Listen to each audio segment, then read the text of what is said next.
Hi folks, it's Switchback. I wanted to go over with you some of my personal backpacking mistakes, and hopefully you can learn from my errors. So the first one is choosing a sleeping bag for a trip that's just too cold for what you're doing.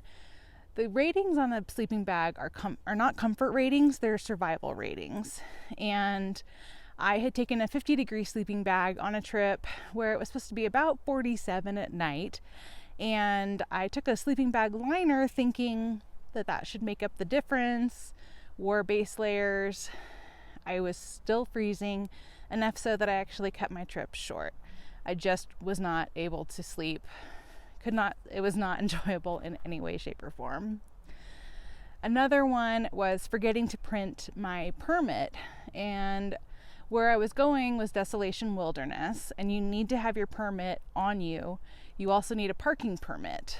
And so I had gotten all the way to the trailhead almost with a person, of course. There was one of my trips that was not solo, and said I was taking a newbie on this one. And we had to backtrack, go into town, find a shop, and this was on a holiday weekend, so almost nothing was open. Thankfully, we went into a sporting goods store that was kind enough to let me use their computer to print out my permit. So to them, I am forever grateful. I've also made a couple of mistakes with regards to pumping my water.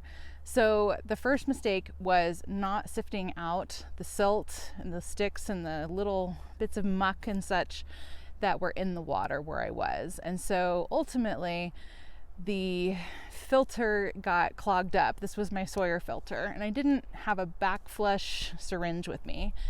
I also let that filter sit for a long time and didn't test it out before the next trip, and ended up having to use my backup method because I was literally getting drips out of my Sawyer, and obviously that is not feasible over the course of a trip.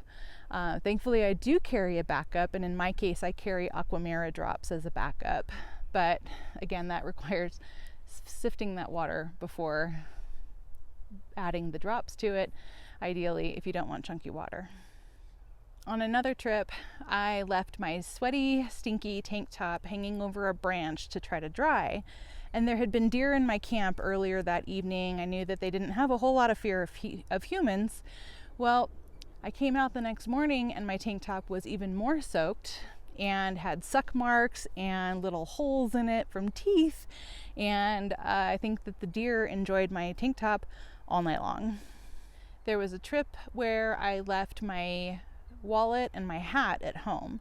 My hat makes a big difference when it comes to the sun.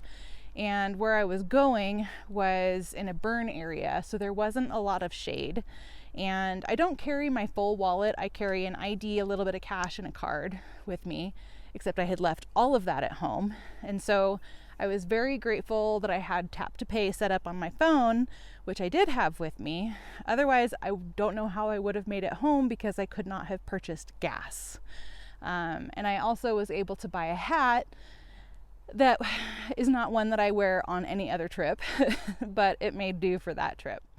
Another thing I learned the hard way is that you do not cook food in titanium pots. They're great for boiling water, and if you're just rehydrating things, making coffee, that sort of thing, titanium is a great way to go. However, if you're trying to make eggs, if you like them to taste scorched, titanium might be the way to go. Otherwise, I'll be taking my aluminum in the future. Something I did early in my backpacking was I bought large fuel canisters thinking that it was more efficient cost-wise. Well, a 16-ounce canister weighs about 23.7 ounces in the can, and that's a lot of unnecessary weight for, say, an overnighter or even a 3-nighter. I tend to use about 1 ounce per day. So thankfully, I have now gotten smaller canisters, but 6 years later, I am still getting through those big canisters. I've had a couple of trips also where I got a late start on the trail and ended up having to finish using my headlamp, which does not make for finding a good campsite. While it's smart to keep the first day's worth of food outside of your bear canister, you also have to consider that you may not eat all of your snacks, and some of them may have to fit in your bear canister.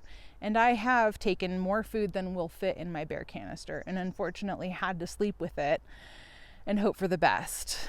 So this is definitely not a method that I would recommend, but I have definitely learned to put everything except maybe my meals in that bear canister before my trip so that I know for sure that it will all fit. I once purchased a panel windscreen on Amazon, and unfortunately that ended up melting. The wind ended up blowing the flame into the actual screen and melted it. And that felt like it was more dangerous to me than having the wind blow out my flame. Another thing I did was on a trip where I expected that I would potentially be encountering some snow on the high elevations. I wore my waterproof boots, which are too small when I wear my orthotics with them. I also wore my nice thick warm socks with sock liners and ended up with blisters less than 2 miles into that trip. I thankfully was smart enough to remove the orthotics and walk the rest of the trip without any insoles in my boots, which was a lot more comfortable, but I had blisters and sore toes for a week, if not longer, after that trip. Something I did getting back into backpacking after a long hiatus was taking all the luxuries with me. And I also purchased an 80 liter backpack. So there was plenty of room for all those luxuries, which weighed almost 60 pounds. And the longest day on that trip was 15 miles when I had too small of a sleeping bag that was too cold and had to hike back to the car from my furthest destination in one day. I've had a couple of trips where I did not put on sunscreen, and by the time that I realized it, I didn't want to stop on the trail to put it on, and I've definitely gotten some gnarly sunburns from doing that. On one of my most recent trips, I forgot to take my trekking poles, which I did not realize until I was at the trailhead, and I have a trekking pole tent. And so I was thankfully able to find some nice large sticks that worked out great, but yeah, that was not recommended.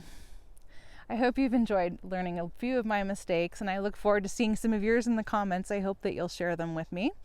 I hope that you enjoyed this video. Like and subscribe if you did, and I'll look forward to seeing you in the future. Thanks so much for watching. Bye!